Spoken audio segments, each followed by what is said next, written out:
Happy days, everyone. This is Dennis Day with the Edge Group Team's How to Size Your Home and Life podcast. We are back with an excellent episode. Judygratton, tell us, how are you doing? I am doing fabulous, Dennis. Loving this summer weather. I know, isn't it great? People complain about the gloom and doom, and they're not wrong. It is dark and cold and wet in winter, but these summers are incredible.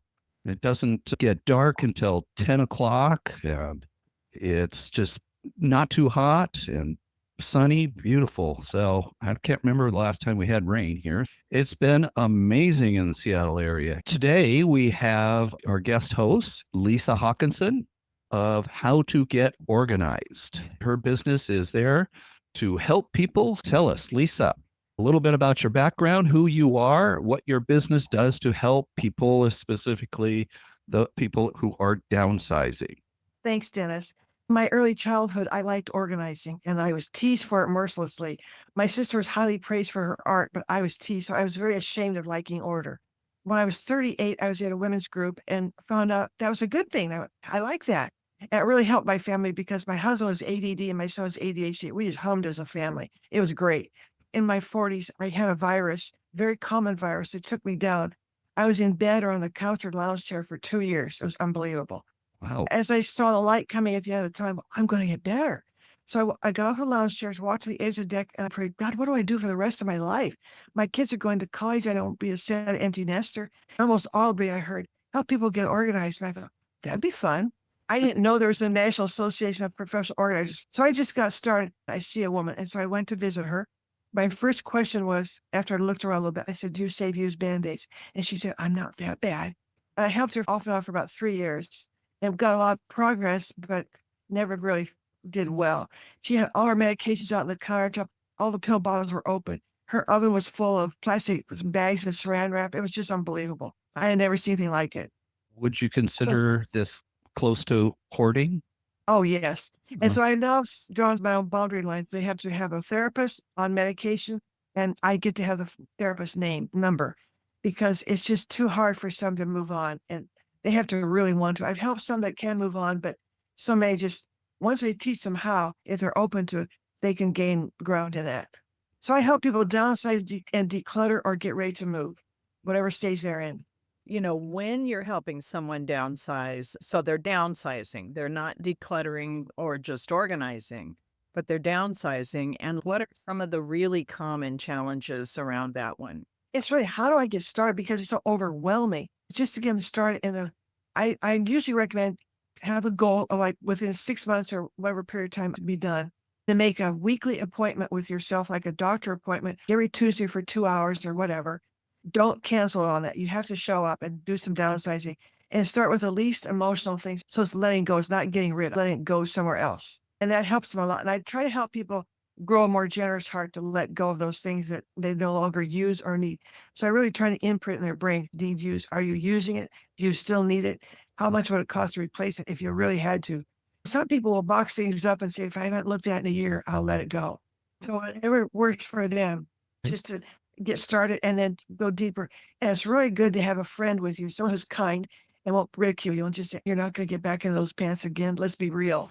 Yeah. And what I've seen too is a lot of people overvalue, or I don't want to say overvalue because whenever they bought what it was very valuable, little like china, crystal coats, silver, not sterling silver, but silver plated flatware. I'm downsizing. And I just talked to an estate sale person. I have Noritake china from occupied Japan. And he said to me, Noritake china is not worth anything. Said, So this is where you grow a really generous heart and say, okay, the women starting over in life need new things in their kitchen. And so they can take a full set, a couple women can split it and they can have new dishes, or young people starting out. So I just love finding a thrift store that has a mission that I just have a resonate in my heart with. And so I want to put my stuff on their shelves to help their mission. I've had men who will finally downsize their garage because there's a place in Totem Lake. They donate to search and rescue dogs in the state of Washington. I'll help a dog. They'll give away some hammers and different things. So that's fun. oh yeah, it's a challenge. You just I have to have- realize, go ahead. I'm sorry. I got blessed receiving these set of mugs in 1969 for my wedding present. I can't use them anymore. We're going on a 2-year sail trip.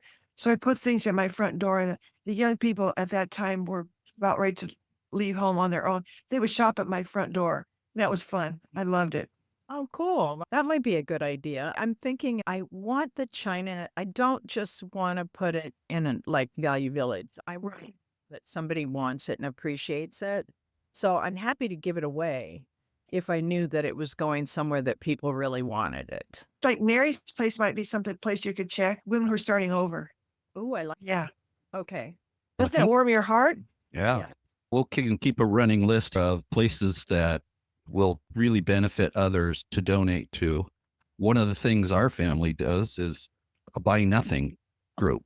Yes. It's very specific to a neighborhood. You have to prove you live in that neighborhood and you have to give things away. Those who take them cannot then go and sell them on eBay or other places. So that's a free Facebook group. And we've gotten rid of so much stuff. We've also picked up a lot of stuff too. So I'm not sure we're in deficit. Oh, not really. I live in Bothell, so there's a thrift store I love, and they took a Bothell fire engine that was being retired, and then it's in Peru, and it goes through. It says Bothell going through town, but they got this fire truck down there. I just love their heart, their mission. Which one is that? It's called Helping Hands, and they have a gently used furniture store in Clearview too. How do you help your clients determine what to keep and what to let go? So I keep using that term need use. Will you wear that again? Would you buy it again today? Does it still fit? I want to help people live a simpler life, especially when they get older and not trip and fall in their place because they have so much stuff. They've kept all their in-law stuff or their parents who've passed away and they haven't dispersed it yet. I want a simpler life. I only want the things I need and use. As we get older, some far less stuff. We have been working with you with someone, and can you explain how you use the dots? The dots have been very helpful. So I use a green dot for this will go with me to my new place, or a yellow dot, I'm going to sell this. There's another dot color for it's going to be dumped, or another dot for it's going to be given to a thrift store. So I have movers that will take things to their new place, to the junkyard, and to a thrift store of their choice. You have people who do that work for them. Yes, I do. Oh, I just have to help them make the pile, the staging areas. Oh, So okay. Habitat for Humanity is great, but they won't come in the house. You have to have things in the garage ready to go or in the driveway. That's a good thing to know because some things just physically can't move. My people can actually go in the home and pick things up and haul it out. very good. There are several places that do that. I love recommendations. I love to be a resource. I've had people go in and take out freezers and refrigerators. Really? That's very good. So, what do you do with people who struggle with letting go of sentimental items? Yes. So I try to help them remember that item is not the person. So I have a woman who kept her mother's dustpan for 3 years. I can't judge. I'm going, really, a dustpan? That's not your mom. How can you use it? I tell them a good thing to do is take a picture of it and have an album with those special pieces. I have one for myself. When you let that thing go, tell the story with it. So my aunt we always had a bean casserole, and you might even put the recipe in there. And so the casserole dish goes away. I've had people come back to me over 10 years and comment on how Aunt Eva's dish, I don't know, that was Aunt Ellen's. So just to help them keep track of who it was, just knowing the stories with them is really special in my heart. I think that's a wonderful idea. So then I also have dots. We have an area for family or friends. And I've had grandmas that want to give things to their grandkids, but they don't see them often enough. I say, let's take a picture of them on your phone, text it to them and tell them, if you want it, please pick up by a certain date or I'm going to give it away. One grandma said, I got a call within 10 minutes. She was thrilled. And she gets to see her grandchildren. What a That's treat. true. So I'll tell you, 10 years before my mother passed away, every time one of us 6 girls went home, we had to put a sticker on something we wanted when she passed away. We got close to that time and I said, Mom, we put stickers on everything we want. There's some things I know we will probably sell. Where would you like the money to go? So she could tell us that we could honor her wishes. That was really fulfilling. That's wonderful. I love these ideas because Thank you. we've dealt with so many people that are struggling, especially when they're leaving that home, family home, and all the memories for every little thing. And I made mistakes. People were trying to tell me their story, around an item and I was trying to get them to pack it up and leave. You've got to let people tell their stories. So when I was 18, I lived with a woman in Arizona that worked in the State Department, and she had a lot of diplomas and certificates. She was going to be moving with her sister into assisted living. And she said, "What do I do with all these things?" I said, "Take them out of the frame, put them in a very large scrapbook so she could take them with her." She loved that idea. I had no idea I had that skill back then. And Can So you, go ahead, Dennis. what are some of the reasons why people have this trouble letting go? they attach too much emotion to that item. And that's true with mugs. People just collect mugs. You have to go, which ones are really important and how much room do you have? It gets down to what season of life are you in? Do I entertain 50 people once a month? I had a woman who told me she had 56 mugs in her cabinet. I said, how so often do 56 people show up? If you have that made, you put in a tub and then be able to retrieve it. Just get it down to what you need and use. Some people I've talked about, you could break the mugs and put them in cement steps in your home, outside your home. Really have a more generous heart to let go. Be real about what chapter of life are you in. So that it's that spring, summer, fall, and winter. I'm in my winter chapter. I don't need very many mugs. I'm the second time widow. I have 4 nice matching mugs. I have 2 or 3 I just love for my personal use. But if I have a couple people come over, I can have a few nice mugs. It's just a reality of where you are in life. It's hard to accept, but just talking about it with people helps. Just listening to their story. I try really hard to do that now with people. And it's very hard to admit to yourself that you are in the winter. That's right. I can attest to that personally. I'm not going there. I'm not done yet. Oh, yeah, we're not done. When I'm working with 2 clients now who have cognitive impairment, it gets even harder. You would think that was the living person in this item. And I can appreciate that when I hear the story. I go, okay, let's find a place for it if we can. How do you deal? I've run into this several times where the family is frustrated, somewhat angry with their parents for making this move so difficult. They want to rush them through it. They just want to fix it and put them somewhere. It becomes this battle between the parents and the kids. Do you deal with that at all? Do you run into that? Yeah. I think it's helping those adult children. I'm assuming they're adult, 30 plus people. Yeah. You have to understand this is your parents' heart and mind that's wrapped up in this item. Listen to their story. When you validate them on how important it is to them, if possible, let them keep that item if it's not a huge item. But just validate them and just help work them into that thought of being generous with their heart. Mom, you've loved this forever. You got it from grandma. But you know what? You can't use it in your new place, small place. We don't have room for it. We need to let it go. Where should we let it go? We can find a place that would really help them move through the process. That's really good. I want to stress that if there are any family members listening to this, you've got to remember this is your parents' lives and their history and their story, and you can't just rush them out. I have heard women tell me that they have taken things from their mother that they then pass on. The mother will never know they passed it on, but that comforted the mother knowing they took it. It's being kind to their mom's heart, really. Have you been in a situation where the younger family members are pushing, and there are consequences of that? I don't know how to Yes. say it. Yeah. Again, it's talking with them to help them understand that they're just in different places in life. They don't understand what it's like to be 70 or 80 now. It's just not possible. And you have to say, people don't understand what it's like. So Mhm. try to understand this is a challenging time of life. And we go through those seasons in life here in this summer or spring season. How happy for you. But your mom's in winter, very close to the frost. So let's love her all the way through. Be kind to her, be kind and show her love. And so I've often told people whose parents are so more functioning, spend time with your parent, maybe once a month. You say, Mom, where did you get this? Why did you get this? Why is this important to you? Find out the story behind it because she just loves being with you and loves telling the story of her items. And that's just a very pleasant time for everybody.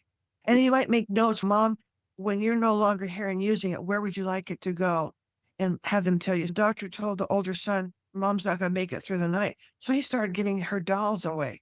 And Mom came back to life on 24-hour oxygen. She's doing fine. She was so pissed. Her dolls were gone. I said, you didn't tell him who gets the dolls. So go through now and let's identify where the dolls are going because they were so special to her. So it's our responsibility as an adult to be an adult until our last breath. We turn into adult at some point in life and you're responsible all for life, all through life. You don't owe it to your kids to give them a garage stuffed full and say, thanks, you take care of it, kids. Take time off work, time without pay, vacation time.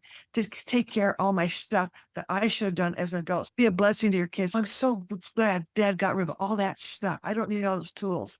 It's interesting because we often hear that parents don't want to be a burden to their children, but it often happens. That's right. Yeah. So I have a friend who just this last week found her mother dead at home. That's awful. She called the police, a wellness check, and there's mom dead, but she had a very pleasant look on her face. She was very happy for mom. And she'd been told if she didn't have a certain surgery, which she chose not to, she might be dead in 6 to 12 months. And 6 months later, she passed away. So now they're going through even envelopes and not open. They're finding things that they could never find if they're looking for it. And one gal, she even found her baby teeth. Her mom had saved her baby teeth. Yeah, I'm at for what? So I tell people when you're downsizing, seriously downsizing and thinking about final stages of in the winter, go through every shelf, every closet, every cabinet, and see what you have because you might be ashamed or embarrassed of what you kept. I had talked to a realtor one time. She had given her elder dog to a woman who did that out of love. She was an older woman. And when she passed away, they found 7 dead dogs in her freezer. Oh, So her kids were not paying enough attention to where mom was and what she needed. She needed someone to dig a hole or take the pet to a vet. I had a client did that. She could not bury them. She wanted to have them cremated together at some point, but the Oh, expense gosh. didn't have the money to do it. When she passed, I knew they were there. And I called her son-in-law and said, before you start going through things, you need to know these animals are in the freezer. Yeah, it's amazing. It just happens. You loved those animals dearly and couldn't let them go. Someone told me recently they had an amputation and that amputated part was in the freezers. Are you kidding me? surprised a hospital would allow that, but I don't know how they got that part home. It was kind of a small part, but still, it's just bizarre what people will do. at least work with people who are downsizing and ready Right. to move. So the hard part of any sort of activity is maintaining it, doing it over and over. I can start a exercise program and in 2 weeks I've abandoned it. You help people maintain their declutter once they've achieved that.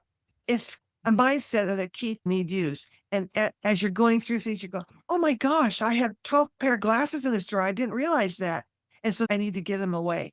Periodically, once a year or once a month, go through a room. I know a couple that goes through one room every month and they see, does it need paint? What do I need to downsize in it, let go of? And so a system that works for them on a monthly or yearly basis to stay on top of things. Keep in mind the goal of having a simpler life.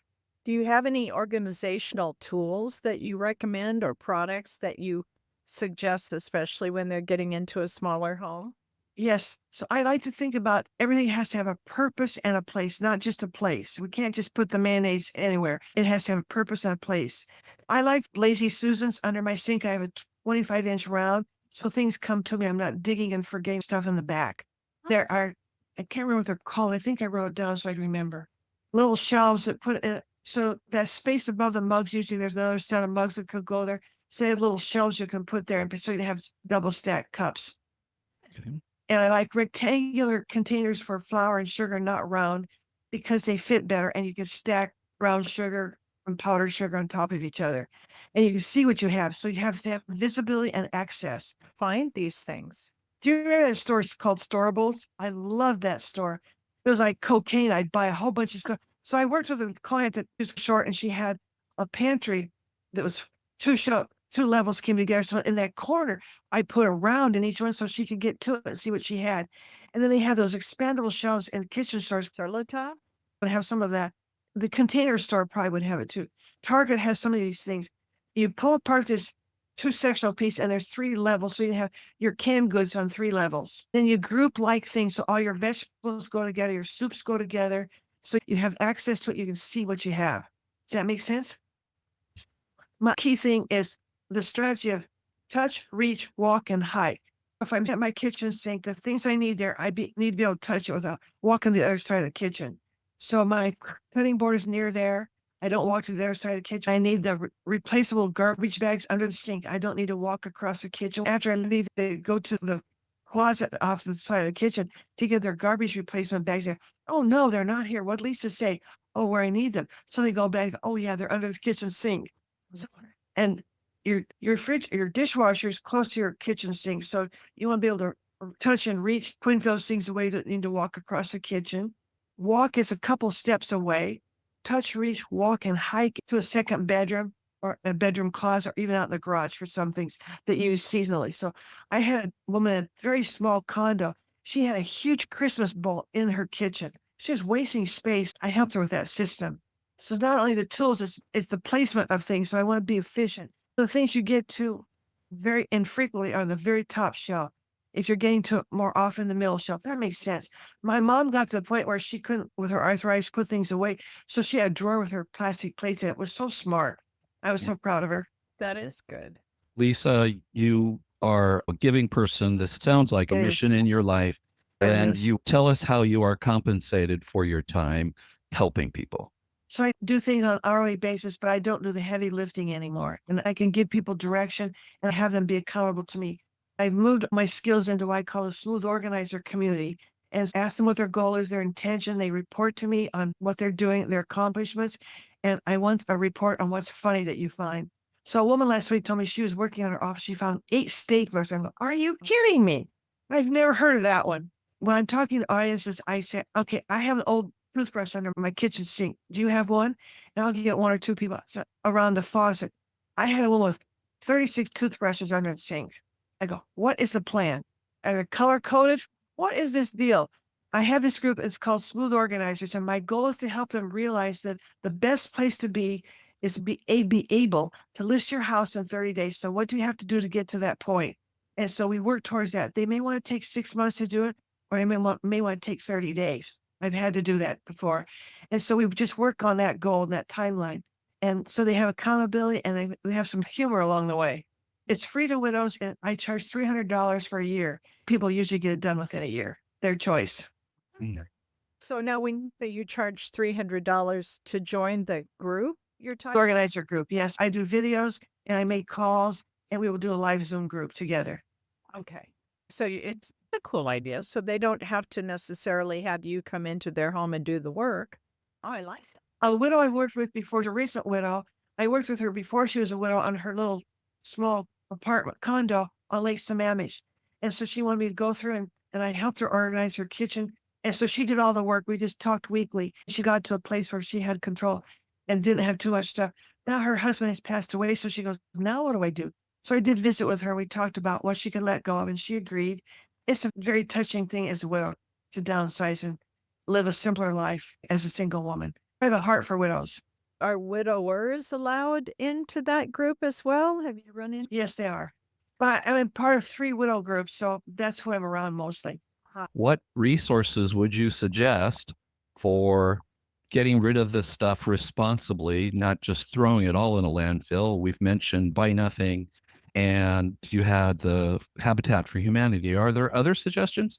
I would Google thrift stores in your area and find out what the mission is for each one, and which one grabs your heart the most.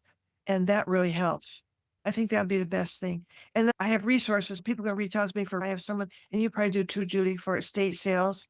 I have someone in Gig Harbor that really works with collectibles. So if you have a wonderful collection, we could send pictures to him and he could tell you what to do or how he could sell it for you. You help people set up for estate sales? No, I don't. We just get it down to what they're going to, we Okay. can thin things out. Can you talk? Go ahead, Judy. Oh, go right. Can you talk to us about one of your success stories that you'd like to share? Oh, Charlie comes to mind immediately. Charlie heard me speaking at a group one time, and about 10 years later, he called me and said, Lisa, are you still doing that stuff? And I said, yes. And so he had me come to his home. He says, I want to list my house in 30 days. Can you help me? Without taking a thorough look, I said, sure. We spent 240 hours and got his house on the market in 30 days. He got top dollar in his neighborhood. The realtor was really happy. He had a 3-bay garage. So he had a bay to family, a bay to his new place, and a bay to let go of the thrift stores. It really worked well. He was so proud. I have his testimony on my signature page because he was in marketing and a very talented man. There's a Beetle-sized pile of things he had used as a caterer. So he could not touch it emotionally for almost till the end.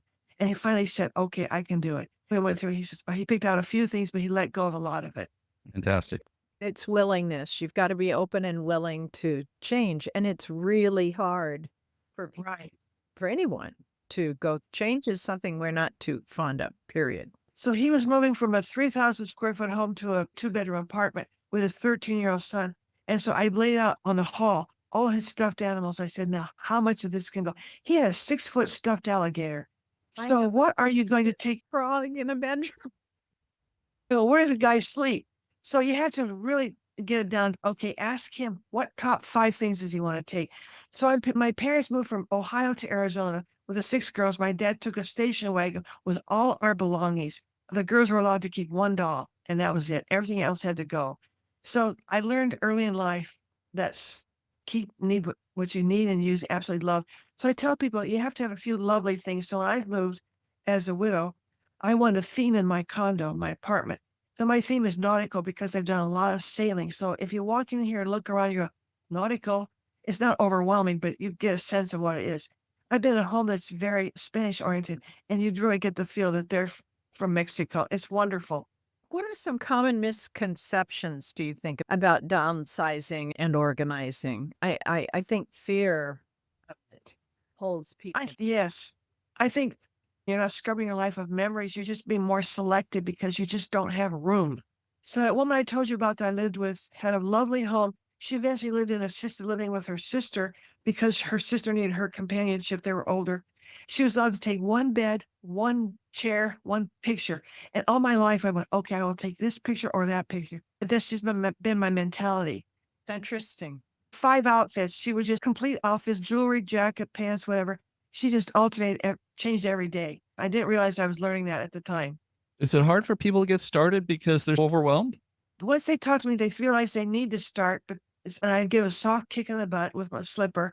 When do you want to have this done? Let's just start with the unemotional stuff. What can you let go of easily? Do you need all 50 shot glasses from every state? Which 2 states are important to you? So just start whittling it down. Anything else you'd like to add? Lisa's had terrific information. Oh, thank you so much. Just encourage people to be honest about where they are in life. What do they need and what will they enjoy having? They cannot have the pool table and the grand piano in a 1-bedroom apartment. Get into reality. Be very selective and have encouragement. Have a friend or me along with you to encourage you. Doing a good job. Keep going. Let go. Be free. Everyone I've ever talked to, I'm in the senior community. I just say, have you taken anything with you that you didn't need? They just laugh at me. They go, oh, yeah. I can't believe I still have to downsize. So I had one lady that absolutely insists on taking 40 pair of slacks to assisted living, yellow, green, orange, blue, tan. I could not convince her she only needed 3 to 5, but she was thinking she's at a fashion show every day. So it's just the reality of where we are in life. That would be me. And my own client. Do you have people for other parts of the country? I Your do. group? Yes. Good. I've helped people, they're not currently with me, but in Alabama, make a move. There's things you can do over the phone, just getting them the system, how to pack. So I had to do it myself with babies. There's a system for doing it at whatever stage of life you're in. So the smooth organizers can ask me questions and we learn from each other. So I just recently learned of a auction place in Mount Vernon called Macmillan, I think. And it's an online auction. I have a widow that buys things for $1 and then she donates them. That's just her heart. She'll Wow. buy a whole set of dishes for $1 and she'll go donate them. I have to call them and find out how you get your stuff there or how do you take pictures of it? What do you do? So I learned that from a widow in a widow group. So it's just we learn from each other and can pass it on. That's wonderful. I really like that organization. Can we post that on our site?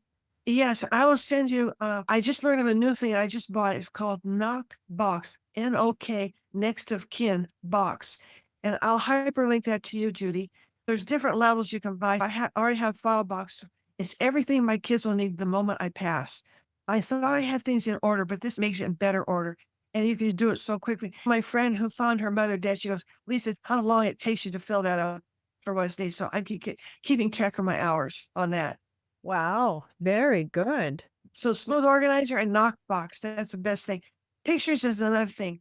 what do you do with pictures? Legacy Box is great. I've used them several times. There's a place in Linwood that you can personally go to that I have also used. I've taken my son with ADHD. He didn't want all of his pictures. He goes, Mom, are you kidding?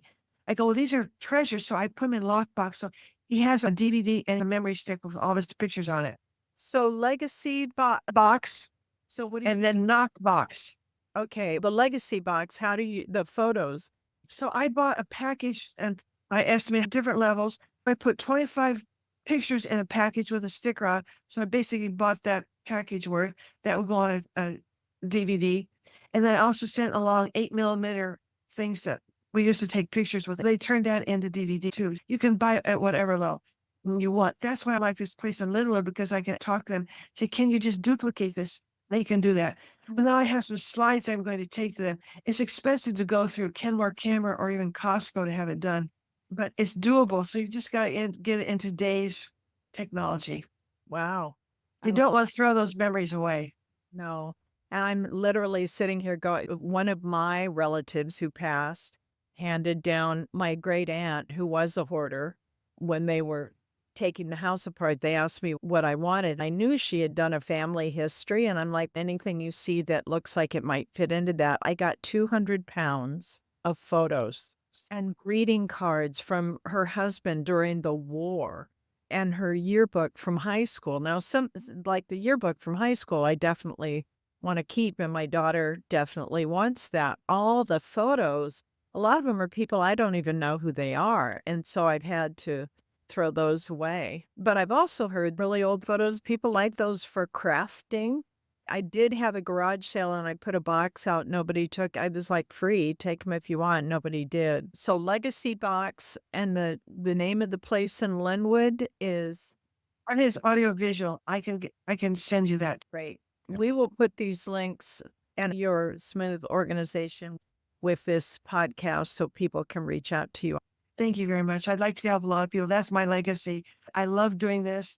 Is my passion, and I love helping people, and especially at the winter stage of life. It's hard for people to move through that. It's so easy when you're 30 or 40, you're just accumulating like crazy. And then there's a time where you've got to thin down. Are the younger people collecting just as much as the No, they really boomers? grabbed on to. I think when our mothers changed our diapers, they said, you'll keep this and you'll keep that and you'll keep more. And then how did I ever think I had to keep baby teeth? That's just ridiculous. The younger people are more minimalist. My son's like that.